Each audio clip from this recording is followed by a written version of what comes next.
Sige na. Ano doon? Doon sa ano ah? Nahirapan ako sa pasahod pag ganun kadami. Di ba?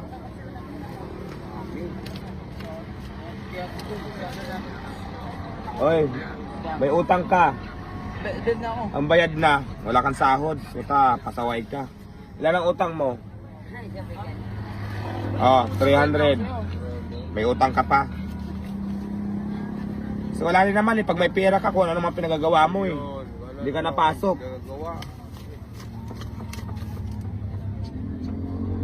Sino pang wala?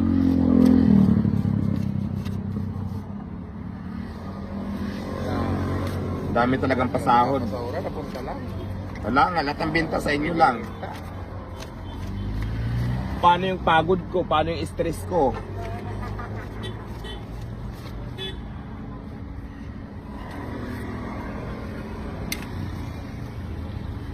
No, pro ilan? Dagdagan kita ng 100. Nakasahod na yan, ikaw nahuli. Bakla ka. O Elvis, sumahod ka na. Babalik ka na naman. Pag-a-advance ata. Naku, nagdodoble pala ha. Naku, uy. 1, 2, Oy Ros, wala kang sahod sa akin na, pero bibigyan lang kita ha. Hindi ako obligasyon na bigyan ka araw-araw ha. Baka umasa ka. Madami, ano kami, suggestion Ano? sa'yo. Pagsabihan mo yung panggabi, nagtatakal na maraming tato.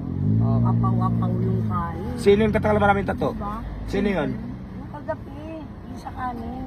Jeep atay may tato eh. Hindi si Jeep. Yung dami talaga, madam. Sa kanin? Si Jeep. Okay lang naman yung kung saan liras naman tayo. Sa akin na, kung maraming natitira, sayang yun. Pero kung naubos naman, wala naman problema. Balik-balik eh. Hindi naubos na. O, ayusin natin yan. 3-1 yung O, ayan ha. Gaano ba karami ang pinapasahod ni Diwata? Hindi pa yan. Mayroon pa ano yun, picture.